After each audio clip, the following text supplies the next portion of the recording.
Kan udah ngelewatin proses seleksi nih, terus keterima kan jadi penerima beasiswanya. Aku mau tanya, selama menjadi penerima beasiswa ini ada nggak sih manfaat yang kakak rasain secara akademik maupun non-akademik?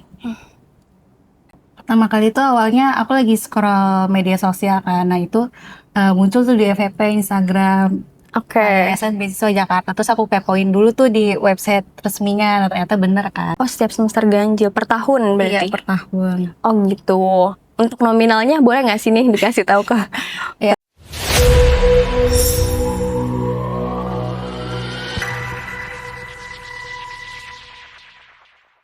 Assalamualaikum warahmatullahi wabarakatuh. Waalaikumsalam. Selamat siang semuanya, salam sejahtera bagi kita semua. Halo teman-teman mahasiswa UTM Jakarta, aku Zivana Yasmin. Di sini kali ini aku sebagai host di Bincang Kampus kali ini dengan tema yang super inspiratif banget nih, tentang YBJ, yaitu Yayasan Beasiswa Jakarta, Peluang Emas untuk Generasi Cerdas Jakarta. Jadi kali ini aku dan partner di sebelah aku sebagai narasumber yaitu Nadia Rizky Safitri. Di sini aku mau ngupas tuntas nih tentang beasiswa YBJ, mulai dari syaratnya, lalu prosesnya, terus manfaat apa aja yang udah didapetin selama menjalani beasiswa tersebut. Nah, di sini aku mau ngupas tuntasnya dari narasumber kita nih yang ada di sebelah kita, yaitu Nadia Rizky Safitri. Tepuk tangan semuanya. Oke. Nadia Safitri. Nadia dari Nadia dari fakultas apa sih kalau boleh tahu di UTMJ? Dari Fakultas Ekonomi dan Bisnis jurusan akuntansi. Oh gitu. Di angkatan tahun? Angkatan 2022. Oh gitu. Oke deh, welcome Kak Nadia. Dan kita langsung aja nih ke pertanyaan pertama ya Kak. Iya boleh. Oke. Pertama kali kakak tahu beasiswa ini kalau boleh tahu dari mana sih? Dan kenapa tertarik untuk daftar ke beasiswa YBJ ini? Pertama kali itu awalnya aku lagi scroll media sosial kan, nah itu muncul tuh di FYP Instagram Oke. Yayasan Beasiswa Jakarta. Terus aku kepoin dulu tuh di website resminya, nah ternyata bener kan. Nah pas baca tuh langsung mikir nih kayaknya boleh dicoba nih, karena pada saat itu kan aku emang lagi nyari beasiswa kan. Nah pas setelah baca persyaratannya itu ternyata cukup mudah, karena tuh nggak ada esai sama wawancara. Oh gitu, menarik Iya. banget. Nah terus setelah itu ya udah aku cobalah, udah niat untuk daftar dulu. Nah untuk motivasinya buat aku pribadi sih sederhana ya, karena waktu itu aku emang lagi pengen pengen bantuin orang tua dari sisi biaya biar kuliah aku juga dijalanin dengan lebih tenang. Nah dan ketika ada beasiswa yang prosesnya simple, syaratnya jelas, terus peluang untuk dapatnya itu juga besar ya, lumayan. Jadi kenapa nggak dimanfaatin kan? Jadi aku coba dulu untuk daftar. Oh gitu, itu ada yang menarik banget sih. Jadi beasiswanya nggak ada sesi wawancara sama esainya ya Kak? Betul. Oh gitu, jadi menurut kakak fokusnya ke tahap-tahap apa aja sih? Jujur seleksinya tuh termasuk ini ya, simple menurut aku dari beasiswa lain yang pernah aku lihat, karena nggak ada esai, nggak ada wawancara, jadi lebih ke lengkapin berkas. Dan tapi ini tuh nggak bisa disepelein, karena kan emang ada beberapa syarat yang ini penting gitu, harus kita penuhin. Kayak pertama itu ada SKTM, kita buat dulu di kelurahan, terus surat keterangan belum nikah. Nah ini tuh persyaratannya maksimal tuh usianya 25 tahun. Nah terus ada surat keterangan belum tidak menerima beasiswa lain, kita minta dulu ke pihak kampus. Waktu itu sih aku ngurus ke akademik ya. Terus habis itu surat keterangan mahasiswa aktif. Nah habis itu IPK, transkrip nilai itu minimal IPK-nya tuh 3. Oh minimal 3. Sama KTP-nya itu domisili di Jakarta, itu harus di Jakarta. Oh jadi penerima beasiswa ini khusus domisili Iya, Jakarta ya? Oh gitu, boleh dicatat tuh teman-teman. Jadi untuk warga Jakarta boleh langsung aja, kalau tertarik boleh daftar ke YBJ. Dan yang aku tangkap nih, tahap-tahapannya lebih fokusnya ke ngurus berkas ya Kak? Selama ngurus berkas itu kakak ada yang kayak challenging banget nggak sih? selama ngurus berkas, Ya, kayak tantangannya sendiri gitu? Walaupun beasiswa ini nggak ada esai, wawancara, itu pasti ada tantangan itu di ngurus dokumen-dokumen ini. Karena kan apalagi yang di kelurahan tuh, kadang kita harus datang langsung, terus Iya benar-benar. ngantri, terus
itu di tahun 2023 itu 4,8. Nah, di tahun 2024 tuh 6 juta.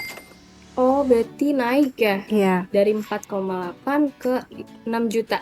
Oh, lumayan signifikan juga, 50% naiknya. Oke, menarik banget ya, ternyata ada manfaat-manfaatnya. Kalau secara akademiknya sendiri yang kakak rasain gimana? Iya, aku jadi ini kan, jadi kayak sedikit ambis lah, lebih dari yang biasanya. Jadi kayak belajar terus gitu. Oh iya, kayak punya tanggung jawab Iya, gitu ya? karena menurut aku kan dapat beasiswa ini kayak bentuk tanggung jawab ya, bentuk kepercayaan. Jadi aku tuh ada rasa tanggung jawabnya. Oh gitu, ya ya ya ya. Oke, oke. Nah, aku lanjut nih ya Kak ke pertanyaan selanjutnya. Penting banget sebenarnya ini buat kita di sini. Ada tips khusus nggak sih Kak untuk bisa lolos seleksi di penerima beasiswa YBJ ini? Tips dari kakaknya sendiri. Karena beasiswa ini murni administrasi, jadi kunci utamanya itu lengkapin berkas sesuai syarat. Jadi pastiin semua berkas itu udah sesuai. Nggak boleh nggak bisa asal-asalan atau nunda-nunda gitu. Waktu itu sih aku bikin checklist kayak dokumen-dokumen apa aja yang udah siap, kayak misalnya SKTM udah aku checklist, terus transkrip nilai udah aku checklist. Jadi biar menghindari lupa ketinggalan berkasnya gitu. Oh iya, iya Ya. benar-benar. Lebih ke manajemen ya Iya, Kak, biar lebih terorganisir nih kan, karena ini soal berkas ya, bukan lagi esai dan wawancara. iya betul. Jadi gitu tuh tipsnya teman-teman. Jadi yang penting organisir berkasnya, lalu jangan lupa sama checklist datanya nih yang udah atau belum. Yang penting semuanya termanage dengan baik ya Kak. Terus ada lagi, jangan remehin hal sekecil apapun kayak tanda tangan terus format surat. Kadang kan yang bikin ketolak itu berkas. Kadang yang bikin berkas ketolak itu dari hal teknis kayak gitu, Oh, kayak tanda teknis. tangannya kurang atau Oh iya iya udah bisa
kumpulin tadi. Nah setelah itu baru tuh muncul email kan dari pihak EBJ-nya. Oke. Nah dapet tuh formulirnya, baru kita print. Nah setelah itu kita minta tanda tangan ke bagian kemahasiswaan. Nah setelah itu selain dari udah kita daftar online nih, kita juga harus ngumpulin berkasnya langsung ke pihak ke ini kantor EBJ-nya. Oh, ke kantor YBJ-nya langsung Iya. ngumpulin semua berkas yang Iya, tadi udah. sama formulir yang tadi Oh gitu, yang udah ditandatanganin sama ini ya, bagian kemahasiswaan ya. bagian kemahasiswaan. Oke, dari situ udah kayak itu tahap terakhirnya di situ. Iya. Pulang berkas di kantor YBJ. Iya betul. Kalau boleh tahu kantor YBJ di mana sih Kak? Kantor itu ada di balai kota di samping perpusnas banget. Oh, samping perpusnas. Iya, Oh gitu.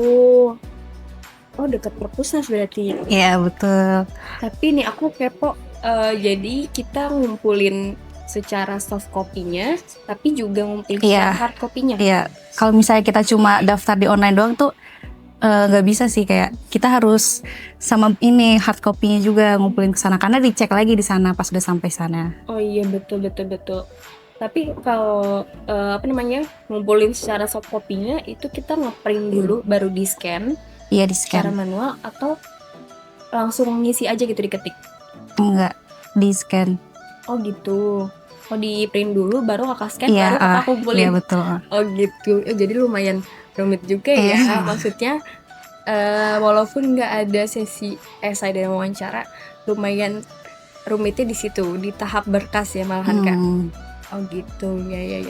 Berarti kakak lumayan harus ini dong ya, detail dan teliti nih waktu ngerjain berkas-berkasnya. Iya itu benar-benar harus teliti banget sih. Jadi harus prepare dari awal. Bener banget. Iya. Isi. Begitu. Jadi perlu digarisbawahi teman-teman kalau pendaftarannya secara online, tapi pengumpulan berkasnya itu di tahap terakhir langsung nih ke kantor IEBJ-nya di samping perpusnas nih teman-teman. Gitu ya Kak. Wah, keren banget sih. Itu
target belajar mingguan. Wah, keren banget sih Kak.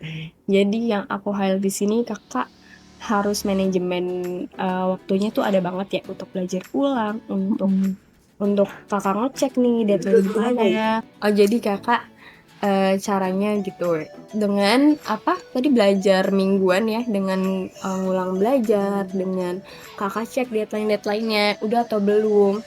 Itu bikin Kakak nilainya stabil ya malahan. Iya, alhamdulillah sih stabil ya, meningkat terus tiap semesternya. Oke, emang minimal ininya berapa sih Kak, IPK-nya nih untuk bisa nggak lancar gitu beasiswanya? Minimal IPK 3. Oh, minimal IPK 3. Dari Kakak sendiri IPK-nya berapa nih? Aku boleh tahu nggak nih? Kayaknya bagus nih. Dari pas kapan nih? Di semester Pertama kali aku daftar. Iya. Itu pertama kali daftar itu aku IPK-nya 3,4. Mhm. Nah, di tahun 2024 IPK-nya 3,5. Nah, kalau tahun ini 3,6 tapi belum keluar sih kalau IPK yang semester 6 ini Oh, kan. IPS-nya ya? Iya. IPK. Oh, IPK. Oh gitu, jadi kakak juga naik nih, berkembang Iya. nih dengan tips yang tadi, kakak IPK-nya berkembang. Oke, Iya, siap, betul. keren banget nih, karena dia bisa jadi inspirasi teman-teman semua yang lagi mau ngejar beasiswa mungkin, untuk nyari tips cara belajar supaya nilainya tetap stabil dan bahkan berkembang ya teman-teman. Iya, terus ada lagi satu hal yang paling penting sih menurut Apa aku. tuh? Itu apa namanya, kalau misalnya aku lagi capek atau lagi jenuh gitu ya, aku tuh kayak mikir, kayak bertanya sama diri sendiri kan, aku tuh kuliah buat apa sih, itu tujuannya itu aku mau jadi apa. Nah, karena kalau kita udah tahu tujuannya nih, kita punya tujuan yang kuat, jadi lebih gampang kan buat jaga semangatnya itu, karena kita udah tahu arahnya tuh mau kemana, arahnya mau dituju. Betul, setuju aku. Oh gitu. Terus aku penasaran juga nih soal alokasi biaya yang kakak dapat nih dari beasiswa.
Detailnya teman-teman.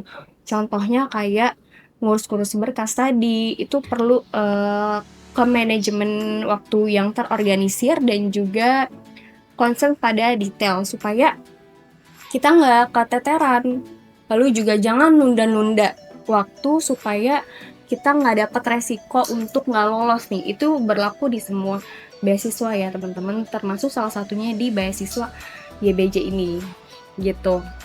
Makasih banyak Kak Nadia atas waktunya sekali lagi. Kasih juga aku udah diundang. Iya, terima kasih juga sama-sama.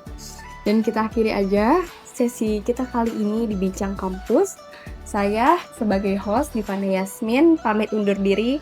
Wassalamualaikum warahmatullahi wabarakatuh.